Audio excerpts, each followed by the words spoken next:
हरि ओम्। आरो सूर्य श्रोतॄणां सर्वेषां स्वागतम्।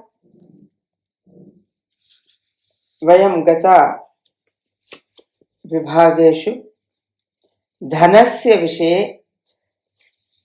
श्री अरविन्दः किमुक्तवान् इति वयं किञ्चित् ज्ञातवन्तः। इदानीं दिव्यकर्मणि ये गन्तुम् इच्छन्ति ते ये साधकाः भवितुम् इच्छन्ति ते कीदृशाः भवेयुः, तेषां व्यवहारः भावना इत्यादिकं कथं भवेत् इति पञ्चमे विभागे वदन्तः सन्ति। तत् किं कथम् इति वयं पश्यामः। यदि भवन्तः दिव्यकर्मणां यथार्थ कर्मिणः भवितुम् इच्छन्ति तर्हि कामनामात्रात् स्वार्थैकदर्शिनः अहङ्कारात् च पूर्णमुक्तिः एव भवतां प्रथमं लक्ष्यं स्यात्। प्रथमलक्ष्यं किमस्ति? तत्र अहङ्कारः न भवेत्, तत्र विशेष कामनाः न भवेयुः इति। इत्युक्ते भवतां समग्रं जीवनं परमेश्वरं प्रति समर्पणं यज्ञः च भवेत्। तत्समर्पणं तदेव स एव यज्ञः इति, तथा समर्पणं भवेत्।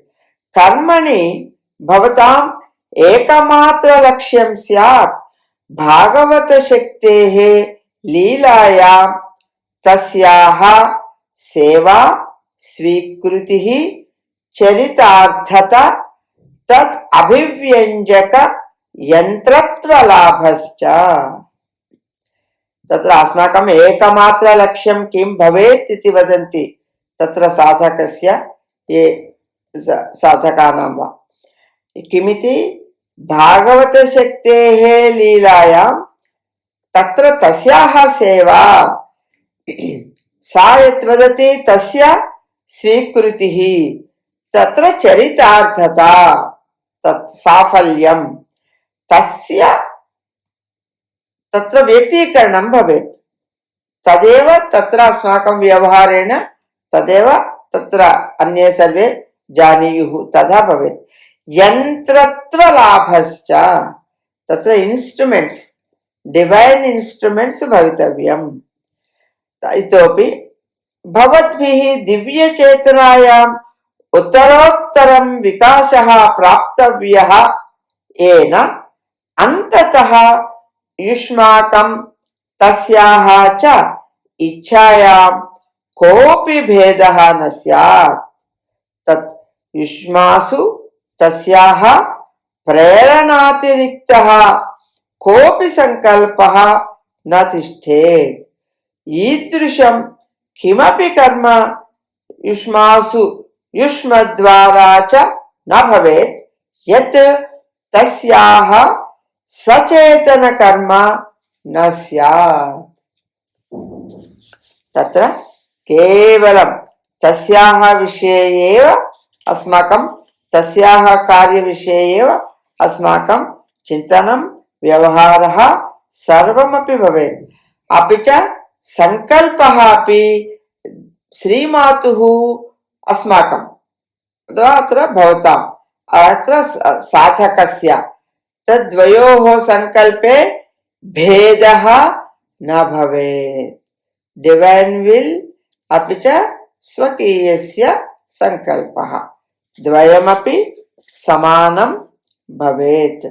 तथा भवितव्यं चेत् अस्माकं व्यवहारः कथं भवेत् इत्युक्ते तत्र उपकरणरूपेण एव अस्माकं व्यवहारः भवेत्। तस्याः भिन्नं किमपि विचारः वा कार्यं वा अस्माकं मनसि वा व्यवहारे वा न भवेत् एव। यावत् भवन्तः इदं सम्पूर्ण सक्रिय तादात्म्यं स्थापयितुं न शक्नुवन्ति तावत् आत्मानं श्रीमातुः सेवार्थं सृष्टः जीवः देहश्च इति भावयन्तु। यः सर्वं तस्याः प्रीत्यर्थम् एव करोति। सा स्थितिः कथं भवति? तस्याः संकल्पः अस्माकं संकल्पः, human will and divine will द्वयमपि समानं भवतु इत्युक्ते कथं भवेत् इत्युक्ते तादृशी स्थितिः यावत् भवेत् तावत् पर्यन्तं तस्याः कार्याणि एव सक्रियात्मकरूपेण सचेतकः सन् वयं कुर्वन्तः गच्छेम। अपि च श्रीमातुः सेवार्थमेव मम जन्म अस्ति, मम देहः अपि तस्याः निमित्तमेव, मम जीवः अपि तस्याः निमित्तमेव इति एव भावना अस्माकं भवेत्। यदि पृथक् कर्तृत्वबुद्धिः भवत्सु प्रबला स्यात्, यदि अहं करोमि इति अनुभूतिः युष्माकं भवेत्, तथापि सकलं कर्म तस्याः अर्थे एव करणीयम्। तदेव एतद् भगवद्गीतायां वयं 12 अध्याये अपि पश्यामः। अत्र यदि अहं करोमि इति भावना भवति चेदपि, अनुभूतिः भवति चेदपि तस्याः निमित्तमेव, श्रीमातुः निमित्तमेव एतत् सर्वम् इति विचारः भवेत्। तत्तु अत्यन्त तत्र दृढं भवेत्, प्रबला स्यात् इति वदन्ति।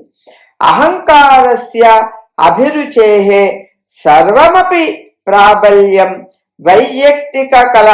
वैयक्तिकलाभस्य विषये समस्तलालसा स्वार्थैकदर्शी कामनायाः सर्वापि प्रत्याशा स्वप्रकृतेः निर्मूलनीया। किमपि तत्र स्वार्थ विचारः न भवेत्, कामना न भवेत्, अत्याशा न भवेत्, एतादृशं यथा न भवेत् सर्वं निर्मूलनीयम् इति वदन्ति। पश्यन्तु, शब्दः अपि अत्र अनुवादः अपि मूलतः अपि तत् अपगच्छेत् अस्मासु अन्ततः इति। न तिष्ठेत् भवत्सु फलकामना, न कापि पुरस्कारस्पृहा, लेशतोपि भगवत्याः श्रीमातुः प्रसन्नता, तस्याः कर्मणः सिद्धिः भवताम् एकमात्र फलं स्यात्। दिव्य चेतना शक्तिः शान्ति आनन्देषु सतत प्रगतिः भवताम् अनन्य पुरस्कारः। तस्याः आनन्दः, तस्याः कार्यं कुर्वन्ती अस्मि इति एव अस्माकं प्रतिफलं, तदेव अस्माकं तत्र विचारः भवेत्। एकमात्र फलं स्यात् इति अपि सूचयन्ति। दिव्य चेतना शक्ति शान्ति आनन्देषु, तत्र तस्याः आनन्दः, तस्य सा सन्तोषम् अनुभवति इति प्रीत्या तस्यै देव्यै कार्यम् अस्माभिः करणीयमस्ति इत्यपि अत्र सूचयन्ति। सेवायाः आनन्दः कर्म माध्यमेन अन्तर्विकासस्य आनन्दः निस्वार्थकर्मिणः अर्थे पर्याप्त प्रतिफलम्। एतदेव अस्माकम् आवश्यकं, यावत् पर्याप्तमात्रं फलं भवेत् यत् तस्याः आनन्दः इति। अत्यन्त सरलया अस्माकं विचारः कथं भवेत् इति उक्तवन्तः। तन्निमित्तं वयं प्रयत्नं कुर्मः। अतः अवगच्छामः, आचरामः। जयतु जयतु संस्कृतं, जयतु जयतु भारतम्। स्वस्ति।